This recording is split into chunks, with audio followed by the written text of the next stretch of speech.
Good morning, everybody. I'm so sorry we're a little bit behind, and I'm sure you have been sitting with your phone open for the Impatient. last 9 minutes, just anticipating about what's happening and where they are and why are they so late. But here we are just talking about some random stuff. And I wanted to bring out a really interesting topic today because it actually came through in a couple of my client check-ins today and yesterday. So I wanted to talk a little bit more about it. And I'm sure a lot of you guys, and myself included, and I'm sure maybe not Heather, because Heather is not like that. We tend to say to ourselves that I'm such a perfectionist, everything has to be perfect for me. I have to be all in to get something started, right? I have to be ready, everything has to be perfect, and that kind of stuff. But what I was going to ask you, Heather, is how do you feel about perfectionism? And is there any story from your life that you wanted to share when you perhaps weren't perfect, but the result was still, pretty decent? Not understanding the question fully, but I will wing it because I'm not a perfectionist. Make it your own adventure. Choose your own adventure. The red pill or the blue pill, I don't know, whatever, right? Just take both and run with it. Yeah. Well, kind of, I guess, like if I were to like put it in like a really big picture, when I was, okay, so fun fact about me is that I'm a high school dropout. And you're a failure. Oh my goodness. A high school dropout. I dropped out when I was like in my junior year, never even like, I didn't even finish my junior year, honestly. But from that point, like it was always like, I was always waiting for the right time to go back and like go get my GED or like go back and try to get like my high school equivalency or something, like some piece of paper. And, all of a sudden I look up and it's been like 12 years and I'm like, oh my God, how did that happen? All because, I had to wait until, my daughter was in school. And then, well, when this calms down at work and when I can focus more on this and this and this and this and this, there was so many like little things that, like the stars just didn't align for so fucking long that it literally took somebody else being like, Heather, you're not going to go anywhere until you go and get a bachelor's degree. Excuse me? How do you get a bachelor's degree with no high school education? So, ouch. Yeah. but they didn't know that, right? Because I know how to walk the walk and talk the talk, and I sound as if I know what I'm doing. I'm very, very good at that, Fake it till you make it. Yes, totally. I am the queen of fake it till you make it. Fake it till you make it. Yeah. So yeah, I think like it just took so long until finally like it was just like do or die. I have to do it now. My daughter was obviously still in school and I was working full time, and somehow like I made it work for 5 years, and I went to school, got my degree, and like, here I am now. So for some people, it takes, that extra push. For some people, it takes the urgency. For example, if you discover that you have diabetes today, that you are more likely to rethink your nutrition regimen and your lifestyle, and you're going to take definitely more action. However, for a lot of us, when the outcome is so removed from where you are right now, so it's the gap, right? So I call it a gap between where you are and where you want to be.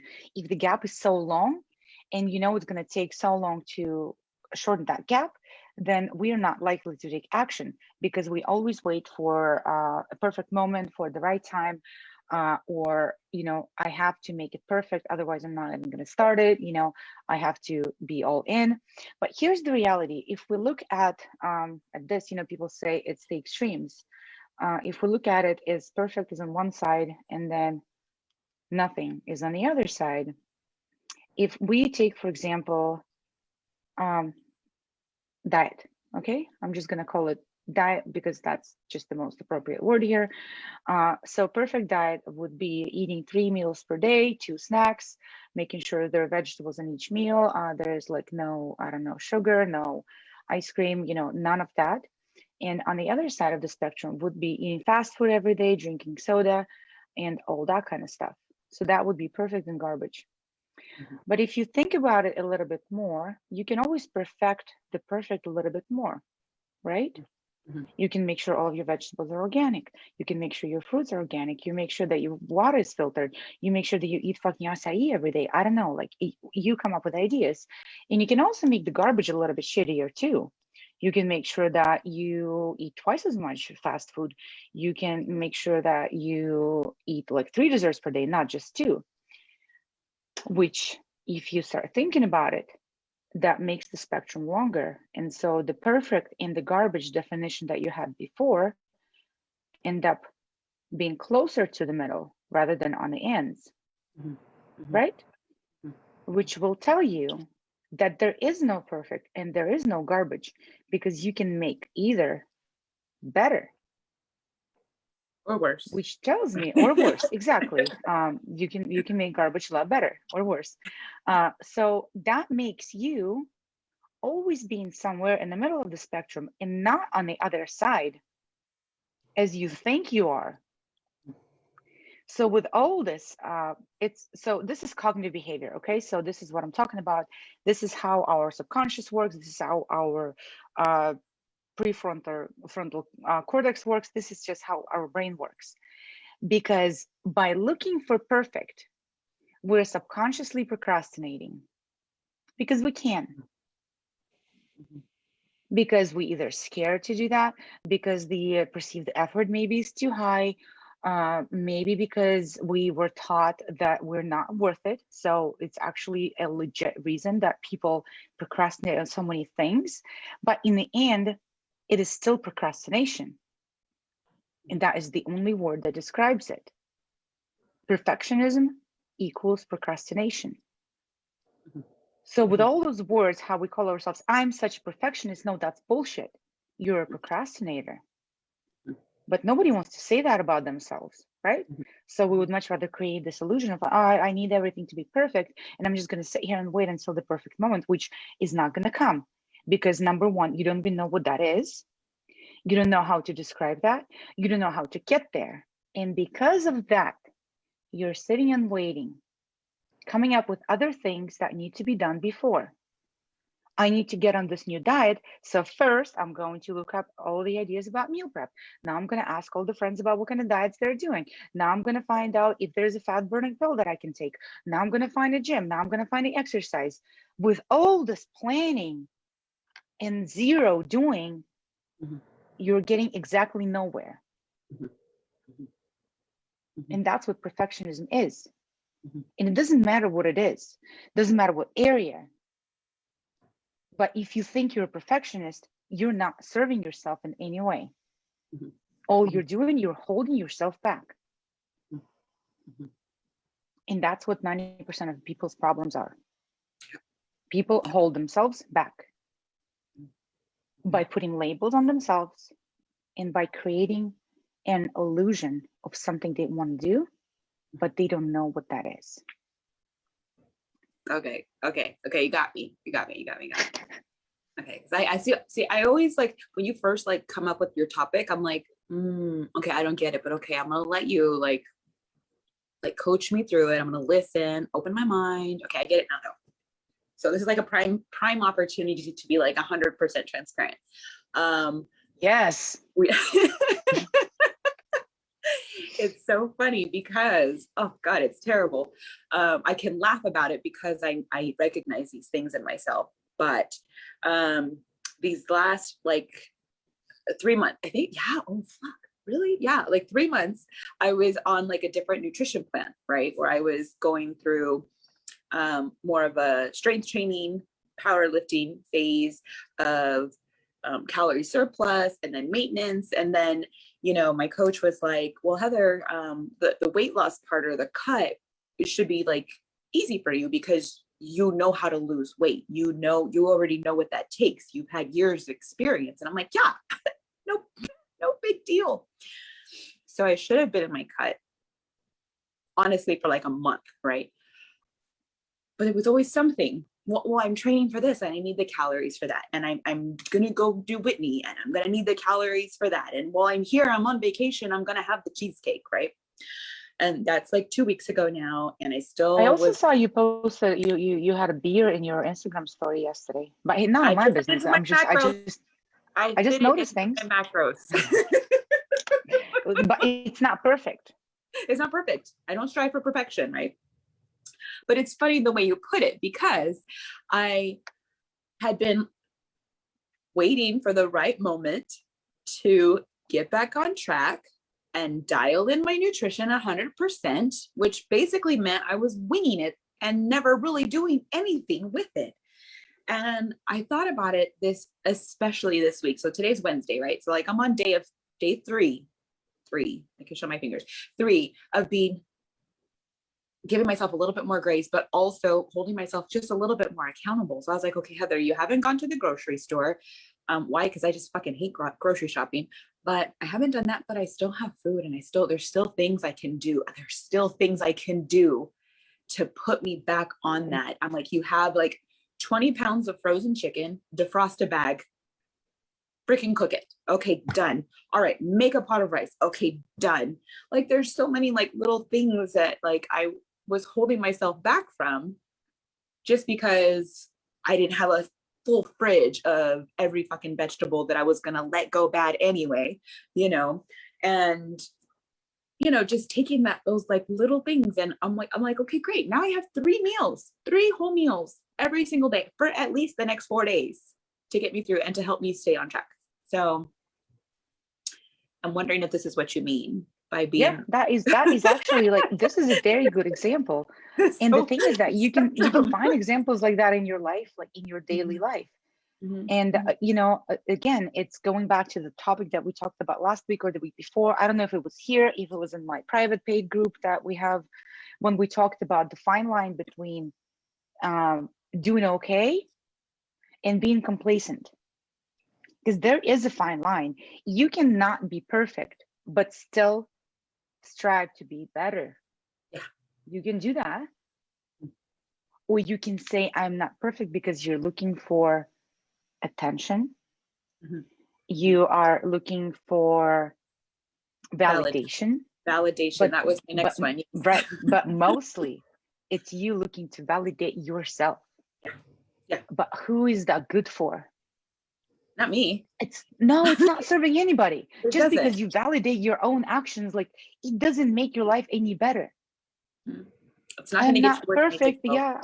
Like I'm not perfect, but I ate less fast food than I ate last week. Well, fucking great.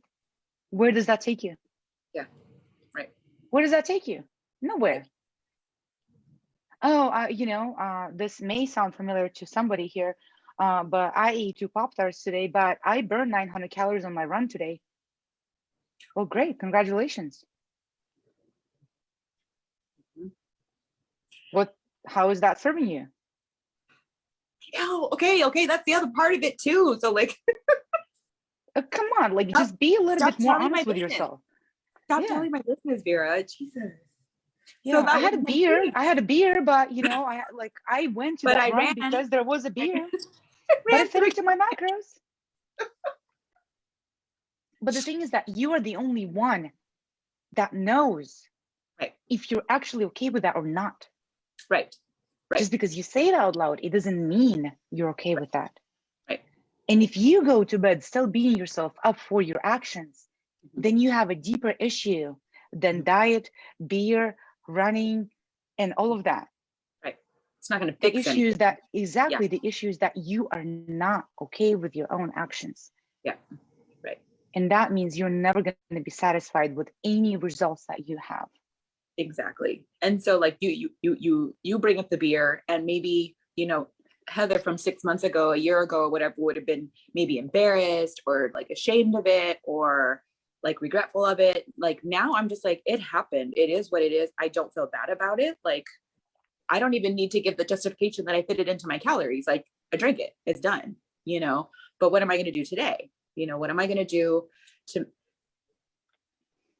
I don't even know if it would be appropriate to say to make better choices, because it's just like, I'm just going to keep doing me. Like, I don't really care if people Exactly. agree with Better it or choices for don't. who? Like, exactly. It's just for me. Like, that's it. Yeah. I'm just focused Yeah. on me. Yeah. There's actually a pretty cool tactical advice that I can share that helps, or I hope it may help. I know it helps me. It helps a lot of my clients. But instead of breaking down your things into, or like your goals, your plans, whatever it is, into, oh, I'm going to start on Monday, right? Like weeks. Oh, that was a bad week. Maybe I'll have a good week next week. Why does it have to be about 7 days? Mm-hmm. Why Mm-hmm. does it have to be about a day? Oh, today I already fucked up, so I'm just going to eat whatever and I'm just going to do better tomorrow. Why does it have to be tomorrow? Mm-hmm. Just have a normal meal next time that you eat. Right. Exactly. Just don't even focus on that again.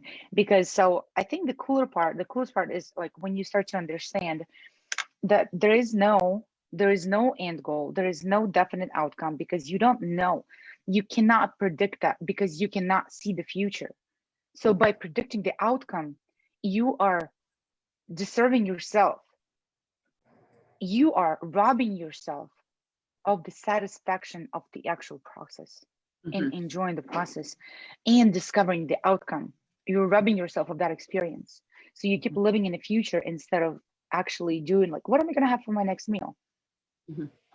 What am I going to do for my next workout? What am I going to go, what am I going to do next? Mm-hmm. Like, you get to actually enjoy all of that.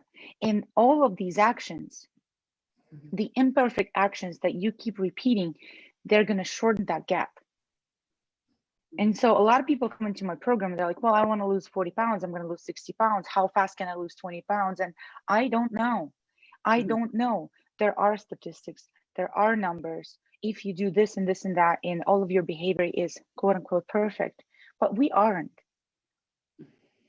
So in my program, my goal is to help you shorten that gap so you can see it for yourself, so that you can repeat the process over and over again. And that's your life. So you don't have to be diet or not diet. You don't have to do a cut or bulk, perhaps, unless you have athletic goals or, I don't know, physical goals. That's a very different story. Right. But for the majority of us here, it Right. makes it easier to run when you weigh less. Mm-hmm. It's a fact. Right. So if you want to become a better runner and you're 60 pounds overweight, you need to lose the fucking weight. Mm-hmm. Mm-hmm. Not by running more. Yeah. No. And I was thinking about that, like with myself, like I put running on the back burner for, several months, and I'm starting to like ramp back up and everything. And I was thinking to myself, like, this really sucks. Like running sucks. Like it really does. Yeah. But I was thinking, like, I would rather it suck in this body than the way it used to suck when I was 120 pounds heavier or 50 pounds heavier or whatever. I'm like, well, I'll take this suckiness. Like, yeah. like, and again, in the end, like, if you are okay with the feeling, then it's on you. Mm-hmm. Mm-hmm. But a lot of times we take it out on other people and we take it on everything else, and then we just end up living our whole life so unhappy and so unsatisfied because you're 30 pounds heavier than you hope you can be one day if you stick to something strict and you just be disciplined and motivated, which, let me tell you, that is a utopia and it doesn't work that way. Mm-hmm. Mm-hmm. So if you guys watch this live, I would love to see a comment. You can leave me a comment, hashtag live or hashtag replay, whenever it is that you're watching it. And if you had an experience of trying to be perfect and you're still working on it and you're still getting nowhere, I would love to hear about it. And if you need help on closing that gap, then let me know. I'm definitely here and I would love to help. With that being said, I am going to log out and I hope you have an amazing day. Don't be perfect. Start doing shit right now. Bye.